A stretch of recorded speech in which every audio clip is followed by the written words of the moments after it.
Agora, na Guardiã da Notícia, Guardiã Gourmet. Comidinhas, especiarias, dicas para a hora do almoço.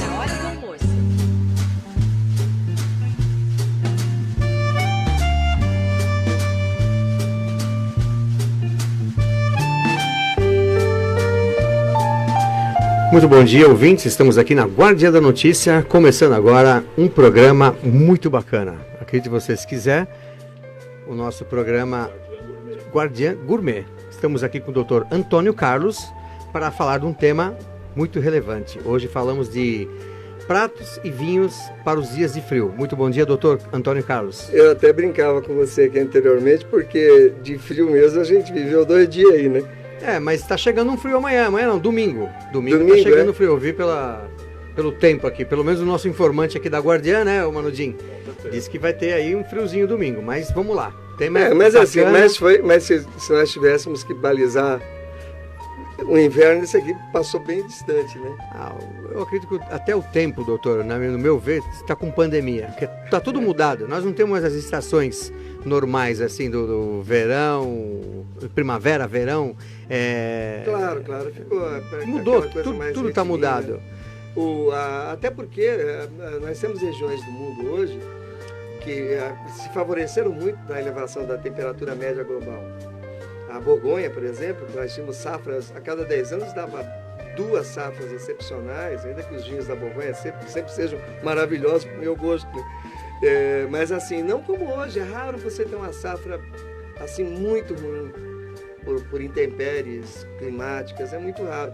Então hoje os vinhos são mais gordos, são mais alcoólicos, porque amadurecem mais em função da aumento da temperatura global. Então, que vai nos trazer problemas sem dúvida nenhuma, né? Não sei quanto. Digo para o vinho, mas digo para o mundo, né? Esse tema já foi abordado semana passada. Qual seria a continuidade hoje, doutor? O senhor que vai falar de pratos e vinhos. O que seria? Porque é curto, né? É um bate-papo. A gente estamos criando cadernos, mas vai vir paralelo isso. Quando nós falamos de dias frios, contemplam alimentos mais gordos, ainda que não sejam os mais saudáveis. E até brinquei com a Fabi que eu guardo muito na minha memória um livro que quando eu comecei a aprender vinho, e vou continuar aprendendo o resto da vida, que não dá para aprender isso.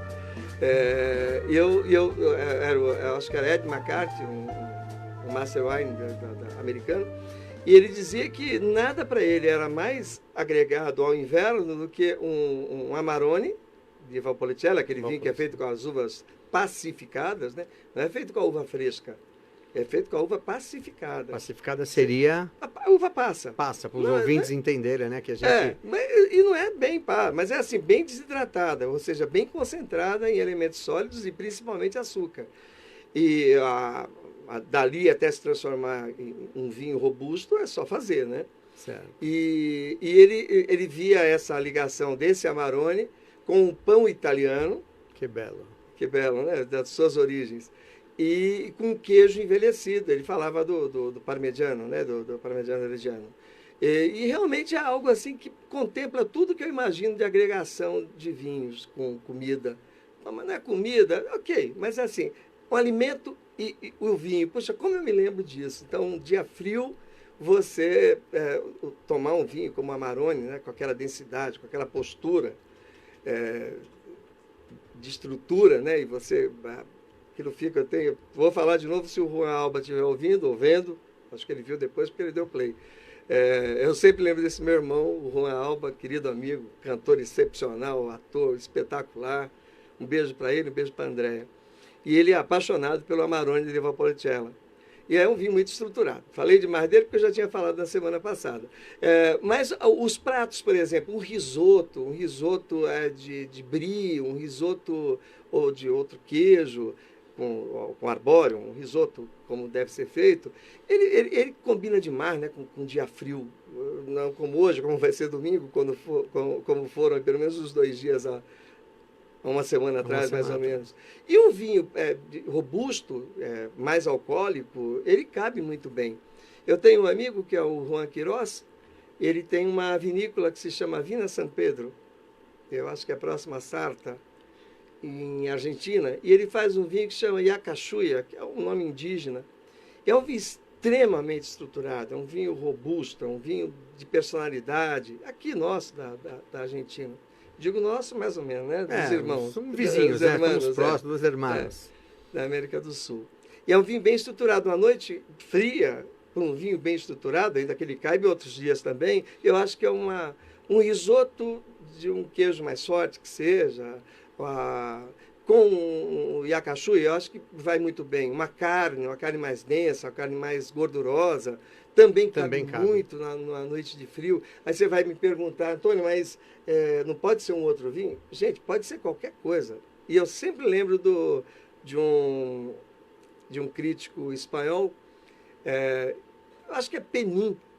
No francês seria Penin, porque é P-E-N-I-N e tem um... Penin. Penin.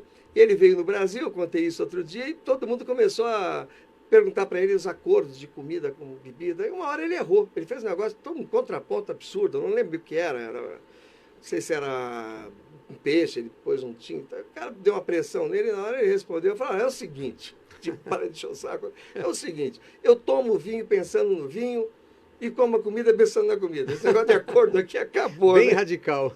Então cada um faz o que quer. Mas assim, eu acho que com a carne, quem gosta de carne sangrante, não é meu caso, uma carne mais gorda, eu acho que pede um vinho, um tinto mais robusto, né? Uma noite de frio, se você quiser tomar um branco, tem que ser um branco bem mais estruturado, é um branco que tenha sido de um rendimento menor de vinhedo, mais concentrado, deve, ou pelo menos deveria, pelo menos para o meu gosto, ter passado pelo carvalho, não ter sido direto do casco. Tem todo um processo, né, doutor? Tem todo um processo. Eu gosto de vinho branco, né? Ontem eu estava com um grande amigo meu e ainda falei isso para ele. Eu falei, se eu tivesse que escolher entre o branco e o tinto, eu escolheria, e só pudesse tomar um, eu gosto dos dois, né? Eu beberia mais o branco. Ainda que os elementos sólidos, esses que nós, na noite de frio, acabamos consumindo mais os vinhos mais gordos, mais densos, os elementos sólidos estão muito mais presentes dentro do vinho tinto. E os elementos sólidos, eles contêm o que nós chamamos de polifenóis, que em tese, ou pelo menos assim, a medicina da observação fala muito a favor de que esses elementos sólidos possam nos trazer benefícios. Seguramente nos trazem benefícios. O que nós não sabemos é se no balanço final, se esses elementos sólidos, ou que seja o próprio álcool, que traz benefícios sim, sem dúvida nenhuma, se compensa os malefícios que ele nos faz organicamente. Isso nós não sabemos. Ainda que é um jogo. Todo dia a Lance fez ou trouxe um estudo de um monte de lugar, dizendo, não, a dose segura de álcool é 0. Aí você pega outros estudos, inclusive publicado na própria Lancet. A Lancet teve problema da cloroquina também, já não está com muita moral, né? E que direcionam, trazendo benefícios não só do vinho, como do álcool, em doses moderadas. Esse jogo vai demorar para acabar, né? Eu acho que quando a gente fala, esses mais puritanos, não é uma crítica, é uma definição que eu faço para eles, quando você diz que determinada coisa é 0, você não contempla outras abrangências, né? Porque você não pode balizar algo só o causa e efeito. Você tem que ver o que tem no meio daquilo, né? O quanto aquilo traz vantagens também em outros aspectos. Sim. Quando você faz só um jogo matemático, fica muito fácil, porque eu não gosto muito dessa coisa que não interpreta a vida de uma maneira mais abrangente, que só vê a causa e efeito.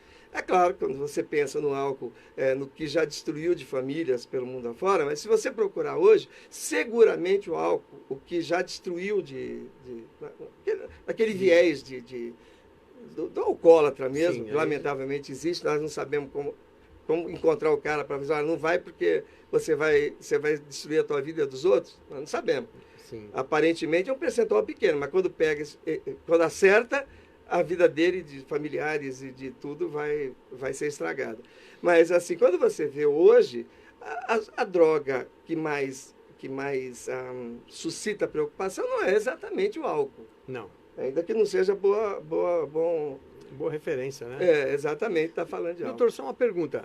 Como é que o senhor enxerga hoje o Brasil na produção de seus vinhos? A gente tem falado aqui muito dos vinhos brasileiros, eu defendo muito os espumantes, que eu acho que nós temos essa vocação E sabe, falar cabe num dia frio? O espumante cabe sempre, né? O espumante é o vinho mais festivo, é aquele que você pode ir, na maioria das vezes, ou bebe sem comer, ou beliscando alguma coisa. É sempre o prefácio, ou pelo menos na maioria das vezes é o prefácio, ainda que existam muitos champanhes que possam acompanhar muito bem, champanhe ou espumante, de estrutura que acompanhe bem também a alimentação, ou melhor, a refeição. Mas, assim, é a vocação brasileira, é fazer espumante. Por quê? Porque o espumante, ele carece de uma uva que não atinge a plenitude da maturação. Quando você vai a champanhe, se você quiser fazer vinho tranquilo, como é chamado vinho de mesa, você tem dificuldade, ele fica extremamente ácido, porque a maturação ela não vai à plenitude. Mas isso, sob o aspecto do espumante, que inclusive é corrigido um pouco com açúcar, às vezes não. Tem o extra brut que não. Mas ele é corrigido com açúcar. Tem todo um jogo aí. Acho que a gente até deva falar em um dia só sobre champanhe e os espumantes de ordem geral. Aqui no Brasil, nós fazemos espumantes de altíssima grandeza, de estrutura. Inclusive, se eu tivesse que dizer, escuta, entre os nossos espumantes e o champanhe, o champanhe de ataque, o champanhe tem que ser francês, né? Aquele papo. O espumante, ele pode ser igualzinho que se faz na França, na região de Champagne. Pode ser igual. Se usar as mesmas uvas, as mesmas técnicas, você não pode chamar champanhe. Isso é uma convenção, foi institucionalizado isso, teria que chamar espumante. Você pode chamar cava, no caso dos espumantes da Espanha, mas você não pode chamar. Champanhe é da região de Champagne. Nem tampouco um espumante feito na região da Borgonha, na periferia. Eu falo periferia da Borgonha porque é um pouquinho fora do eixo principal dos vinhos. Quando você faz um espumante na França com um método que seja exatamente o do champanhe, você não pode chamar champanhe também. Você veja que a coisa é séria, né, nesse aspecto. Mas quando você vai balizar, eu vou tomar, não vou falar marca, 80% dos champanhes de ataque, que é o que eles vendem para o mundo inteiro, com aquelas grifes, com aqueles rótulos, que faz vista, como diria um amigo meu, Berilo Marinho, baiano. Os olhos, aquela coisa toda. Né? Quando você compara com os nossos espumantes, bem feitos, e nós paramos de fazer, faz algum tempo paramos de fazer coisa ruim em espumante, escuta, por que eu estou pagando 350 nesse, esse aqui custa 90 e eu não estou bebendo esse? Só porque aquele é francês? É o rótulo. É o rótulo. Agora, talvez de onde ele vem, né? Do país. Eu sempre digo que o teste mais sério que você faz com a bebida é quando você a toma às cegas. Isso aqui é um champanhe. Você não viu? Isso aqui é um champanhe. Isso aqui é um espumante, parece que é brasileiro. Você pode fazer isso. De falar, olha, eu sei que esse é champanhe, esse aqui mas esse aqui é melhor. Mas habitualmente não é assim, não é assim. Você não sabendo o rótulo, olha, eu já vi muita gente entrar bem. Agora, isso com relação a espumante, que para mim, no meu conceito, eu acho que a maciça maioria dos críticos, que eu não sou, eu digo dos críticos que eu leio, falam a mesma língua. E eu sempre pensei assim. E tem a ver com a questão que eu acabei de dizer, da questão da maturação das uvas. Nós não temos a plenitude, boa parte, algumas podem alcançar, mas é um pouco do que acontece em Champagne, naquela micro-região de Champagne, onde é feito o espumante mais famoso do mundo. E isso talvez, ao meu ver, não sei se esteja certo ou errado, você possa até me corrigir. Tem a ver com onde a plantação, o clima... Tudo. Qual seria o método de plantação de uma vinícola hoje? Não, tem várias maneiras de você distribuir fileiras, a maneira que você expõe o teu vinhedo para o sol. O solo teria que ser plano ou acidentado? Como seria? Ele pode ser de todos. Você vai no Douro, você se assusta. Se você chegar no topo, você fala, não é possível. Eles descem amarrados. É isso que eu ia perguntar. A colheita deve ser complicadíssima, né? É muito complicada. No Douro, por exemplo, para mim é a região mais bonita. Não vou dizer que faz vinho excepcional, Douro. De nosso Portugal. Nossa, não, que você é da Itália. Vinhos excepcionais, vinhos maravilhosos. Mas, assim, para mim é a região mais linda de vinhos, vinícola do planeta. Se tiver outro planeta que faça vinho, pode ter outro, mas aqui é lá. E faz vinhos fabulosos, tanto brancos como tintos. Mas você estava falando a questão do solo. Claro, cada solo oferece, cada geologia gera eu falei pedologia, gera um solo diferente. Então, os elementos que... Aí interfere na qualidade. Absolutamente. Os vinhos são absolutamente diferentes. Por isso, você pega o mesmo Chardonnay que eu tenho aqui na Borgonha. Eu estou na famosa, um trecho de Courton Chalemã que faz um branco extraordinário. Eu pego aquela videira e trago aqui para o Rio Grande do Sul, vai fazer o vinho que o Rio Grande do Sul faz. Certo. E se for lá para fazer o espumante, vai fazer talvez um espumante melhor do que faria o champanhe do de ataque. Então, quando eu digo, não é que o champanhe nós façamos coisas melhores que o champanhe, não é isso. Mas quando eu vejo os champanhes de ataque, aquele que vai para o mundo todo, vende a preço menor que eles podem, que a gente lá, nós compramos lá a preço muito barato, quando você compara com os nossos daqui, os bons, nós batemos, no meu conceito de entendimento, batemos com distância. Agora, os grandes champanhes aí são imbatíveis, não tem que ficar procurando. Quando nós falamos de branco brasileiro, eu acho que nós fazemos bons brancos. Inclusive, em Santa Catarina, eu estou até cansando de falar isso. Faz bons brancos, sem dúvida nenhuma. Brancos de qualidade. Mas, assim, não dá para comparar com o que nós alcançamos qualitativamente nos espumantes. Nos tintos, eu sei que eu sou voto vencido em várias rodas, eu acho que nós não produzimos grandes... Até o Galvão Bueno, que se não é meu amigo, eu o conheço, nós falamos sobre vinho várias vezes, se não é um amigo próximo, né? Até porque ele não vive aqui em São Paulo. Ele faz um bom vinho, ele tem um grande enólogo, que é o Roberto Cipresso, eu o conheço pessoalmente, conhecia quando ele fazia o voo solo dele, agora o Galvão... trouxe para a empresa dele e realmente deu um upgrade absurdo, mas os vinhos de Brunello, de Montalcino, de Galvão Bueno são excepcionais, maravilhosos, de guarda, mas os daqui do Brasil são vinhos tintos do Brasil. Melhoraram muito com relação ao que era, um enólogo dessa competência traz uma qualidade muito maior, traz uma qualidade muito maior, são vinhos muito bons, mas assim, eu não consigo trazer uma comparação qualitativa com os médios franceses. Doutor, o que seria técnica?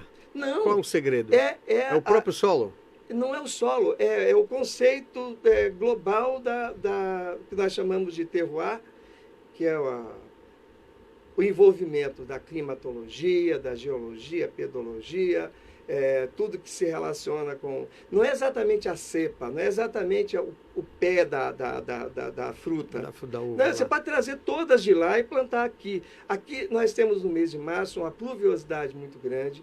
Isso já atrapalha demais, porque você quer esperar a maturidade plena. Acaba retardando, né? E você fica esperando amadurecer. Quando chove demais, encharca a uva, ela na verdade acaba hidratando e o miolo dos cachos acabam apodrecendo. Então, para ter uma safra, tivemos grandes safras, mas assim, você pega em 30 anos, você pega 2. Só que mudou muito agora, como nós havíamos dito no início, em relação a... Essa coisa toda nós melhoramos. Fazemos bons vinhos, são totalmente potáveis. Palatável é a questão do quanto a gente gosta. Da América do Sul, qual é um vinho que existe um conceito para comparar com os da Europa? Qual o país que sobressai mais? Tirando esse do Brasil, que você está dizendo que está numa boa... Os espumantes nós brigamos com quem quiser, não tem problema nenhum. Eu tenho ouvido falar, eu sou leigo no assunto, em vinhos do Chile.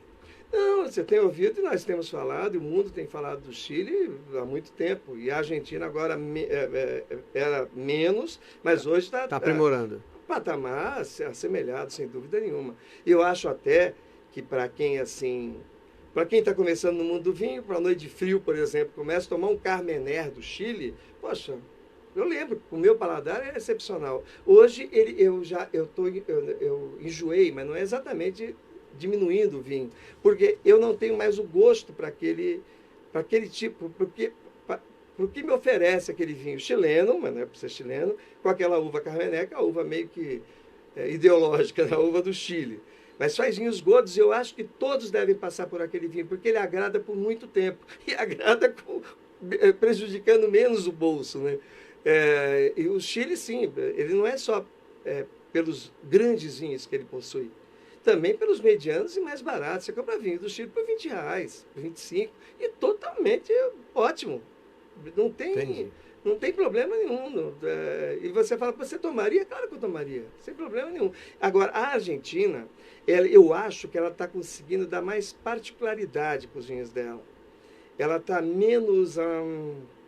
ela está sendo mais singela, ela está querendo coisas mais... com qualidade, digamos. Não, eu não vou dizer qualidade, são mais definidas, mais micro-definidas.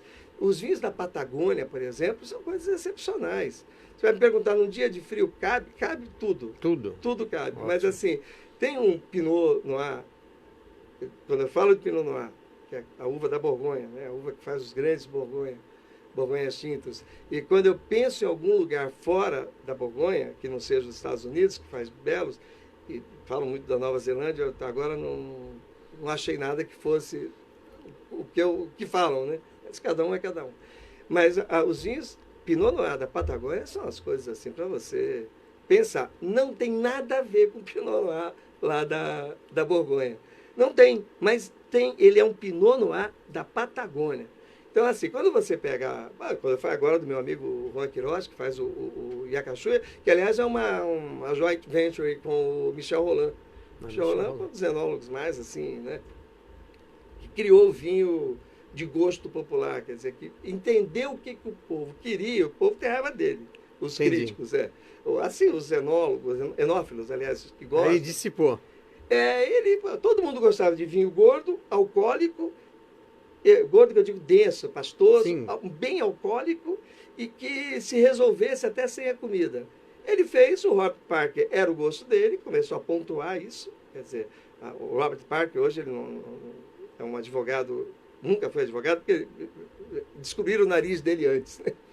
E ele ficou sendo um dos maiores críticos do mundo, se não maior, pelo menos mais conhecido, e a linhagem de vinho que ele pontuava mais tinha muito a ver com o Michel Rolland, enólogo esse, sabe, orientava, fazia. Então, era meio um casamento ali, né?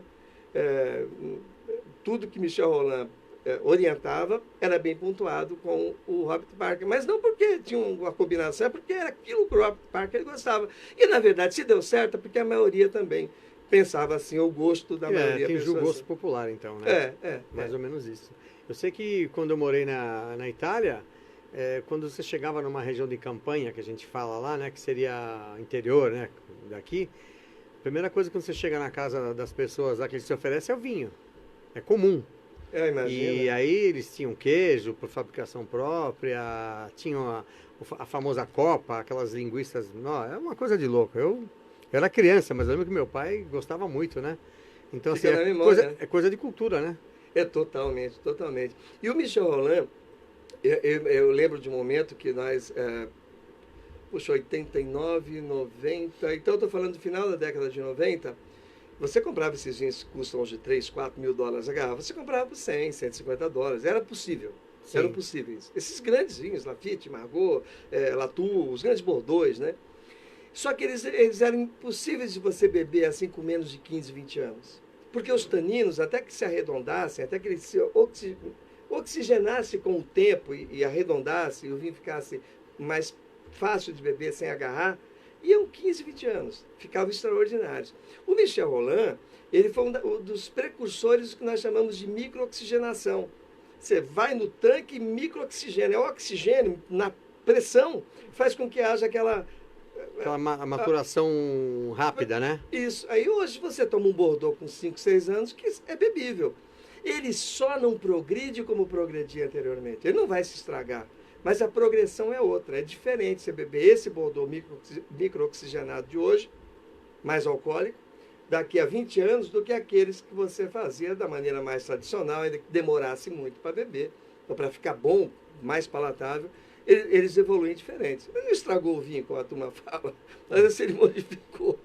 O brasileiro, ele tem tipo... entendido essa cultura do vinho, para degustar, para comer com queijo, para comer nos dias frios, ou ele ainda está na dele da cachaça, da cerveja? O que você tem a entender? O Brasil ele cresce volumosa, é volumoso o consumo, é muito pequeno a comparar com outros países, mas assim, cresce dioturnamente. Mas a questão toda é que todas as pessoas, primeiro porque custa, né? Os bons rótulos, eles vão custando cada vez mais caro. À medida que você vai... Caros. Um bom vinho hoje, para uma pessoa que já está aí há 15, 20 anos, se ele puder pagar, ele paga 800, R$1.000 e vai puta, tomei... Caramba, dentro do sonho de consumo não é o que a gente faz, porque todo mundo é Brasil para qualquer um, né? Mas eu digo, são vinhos que se tornaram muito caros, mas eles que gostam, nós que gostamos, nós estudamos o vinho, sabemos a origem, sabemos o que foi feito. A população geral, não, acho que não, mas é crescente as pessoas que se preocupam com o entendimento, sem dúvida nenhuma. É crescente. Acaba se tornando uma coisa até de intelectual, né? Na verdade, porque nem todos conseguem absorver, né, esse estudo que o senhor está falando em relação à uva, a fabricação do vinho. Então, talvez o número cresça pouco, mas está crescendo, como o senhor disse, né? Mas eu tenho um grande amigo meu que chama Luiz Rodovil Rossi. Luiz Rodovil Rossi. Italiano, um dos Rossi. maiores, um dos maiores advogados do... Não de altura, porque ele não é muito alto, não. Deve estar para 89 anos o Rossi, um irmão.